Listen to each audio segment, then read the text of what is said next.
In this video, I'll show you a hangboard protocol I use to increase my finger strength by 30% and to progress my Moonboard Benchmark level from V6 to V8.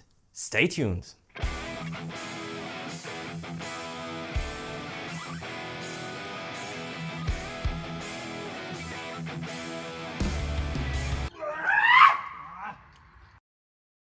Finger strength is correlated with rock climbing ability. There's no doubt about that. Dozens of scientific studies have confirmed this.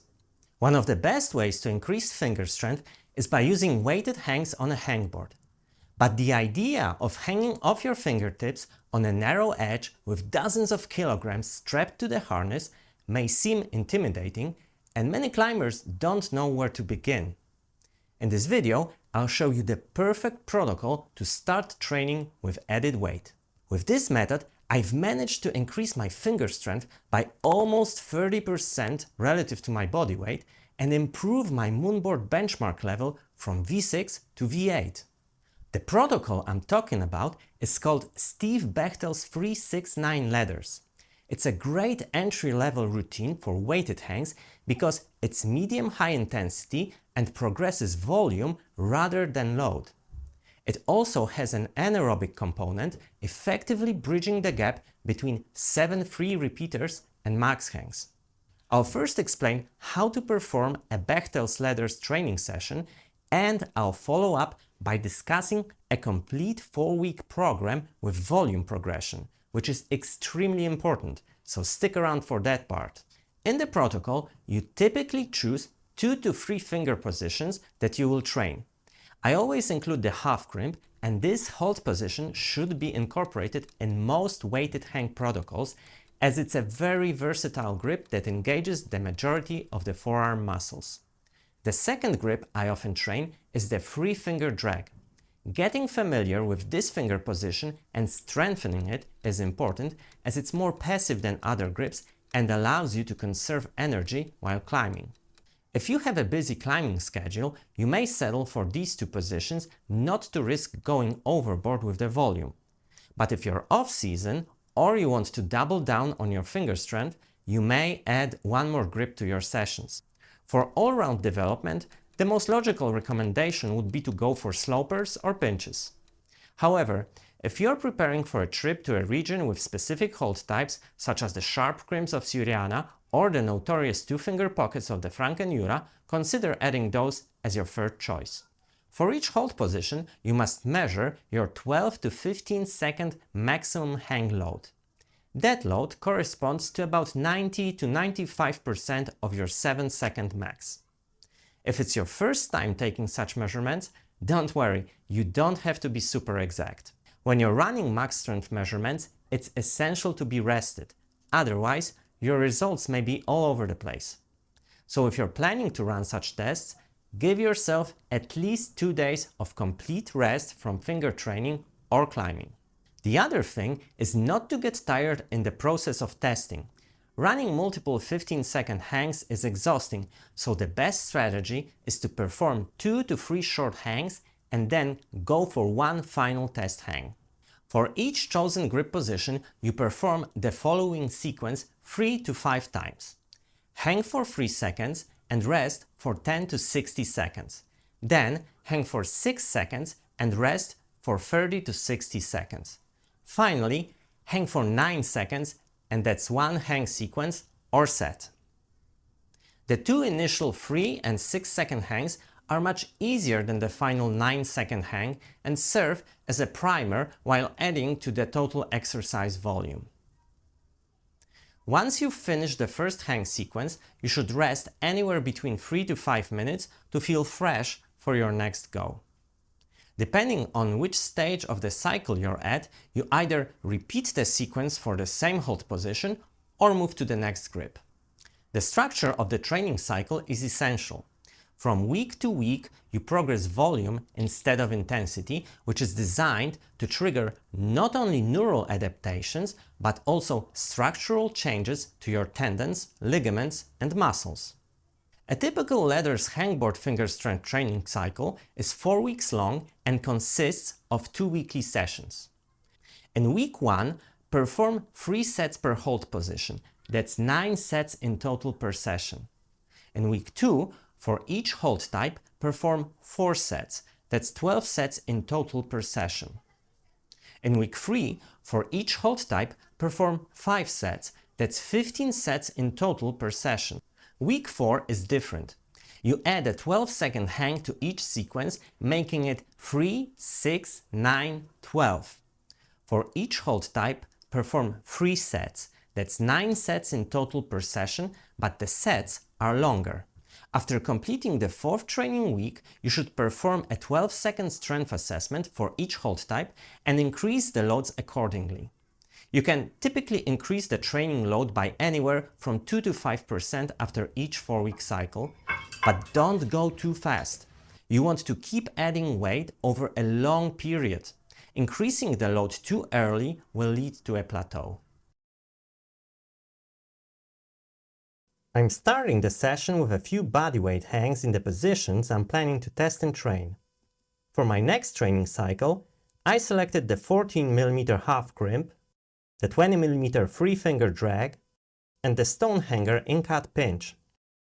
While you're at it, you can use the block to do a few light active finger curls to make sure your fingers are nice and warm. Now it's time to start adding weight, to begin recruiting the fingers and prepare for the test hangs. For me, 10 kilograms should be good for starters. First, the 14mm half crimp. Easy, no need to hang longer and waste energy. Now for the 20mm 3-finger drag. That ought to do it. It's time to rest for a few minutes. I'm now adding another 5 kilograms to make it plus 15 kilograms in total.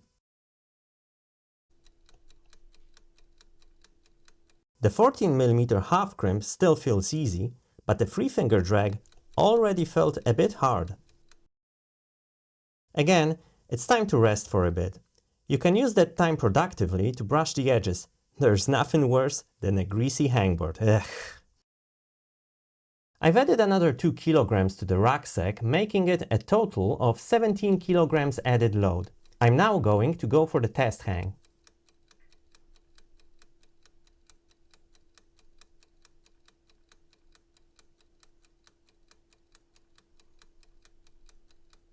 "15 seconds. Perfect. Just what I wanted.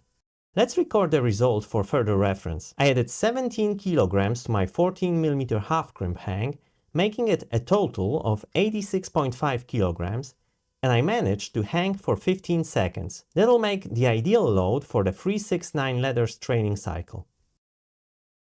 Now it's time to rest before I continue testing. Adding 15 kilograms to the 20mm 3-finger drag felt like a bit too much, so I'll remove 5 kilograms from the rucksack and go for the test hang with 12 kilograms added.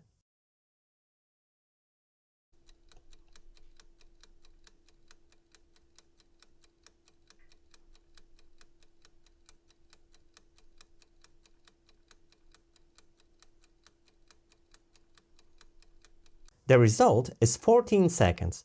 In principle, that's okay, but the hang felt a bit too hard for my liking.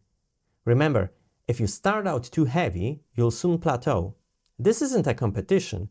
You want to make gains with the minimum required stimulus. That's why I decided to reduce the load by another 1.5 kilograms to make the total hang load an even 80 kilograms. Again, it's time to rest for a few minutes before I go for the final test with the pinch block. I'll first try lifting 15 kilograms and see how that feels.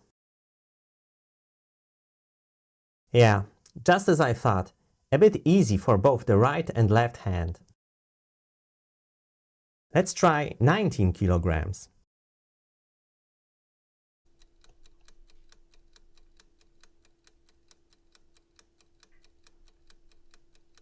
That still felt okay. Let's take a rest and try something heavier in a few minutes. How about 21 kilograms?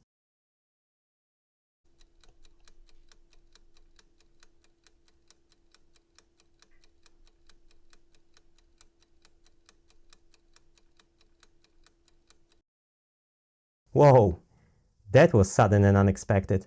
The pinch block hold is very sensitive to weight increase. 1 or 2 kilograms can make a great difference. 21 kilograms is definitely too much for the right hand. I could only hold it for 10 seconds. Let's now test the left hand.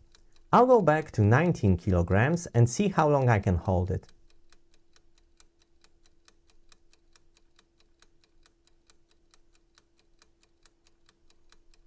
13 seconds. Not too bad, but too heavy. I need to consider that I'll already be tired by the time I'll get to the pinch block sets. That's why I decided to set the load to 18 kilograms for both hands. Okay, I'm done testing. I'll now take 10 to 15 minutes of rest and go for a quick 369 letters session. I'll start off with the 14mm half crimp hold. The first hang is only 3 seconds, so I won't have to rest long. Anything between 10 to 60 seconds is enough. Now time for the 6-second hang. Easy peasy. At this point, it's good to rest for the full recommended 60 seconds to gather the strength for the final hang. The last hang takes 9 seconds and it could already be a bit of a challenge. No problemo, but that doesn't mean it's going to be easy in the second and third set. After resting for 2 to 5 minutes, you should continue with more sets. According to Steve, in week 1 you do 3 sets per hold, in week 2 you do 4 sets per hold, and in week 3 you do 5 sets per hold. In week 4 you go back to 3 sets each, but change the pattern to 3, 6, 9, 12. Repeat the pattern for the remaining 2 holds. In my case, that's the 3-finger drag and the pinch. As said before, rest 2 to 5 minutes between the sets according to need. You don't want to rest for too long, but at the same time, you want to be fresh enough to try hard. This is a good time to reflect on your life and appreciate how fortunate you are to be a rock climber and be able to train hard in a beautiful and peaceful setting.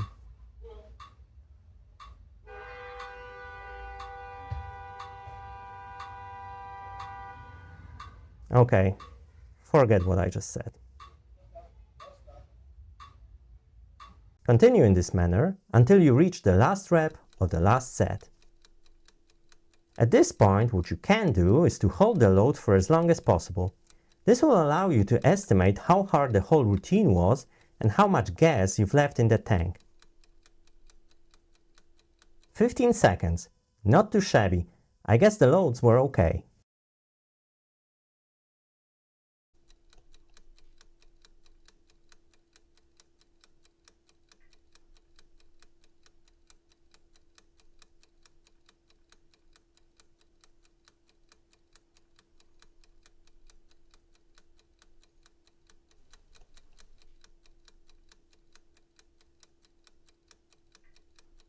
Well, 22 seconds, but that's okay.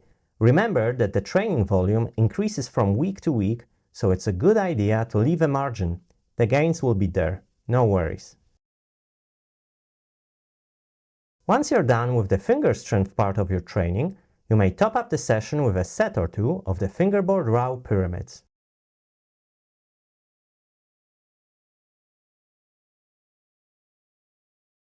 There are many techniques for improving finger strength. The max hangs are aimed at neural adaptations.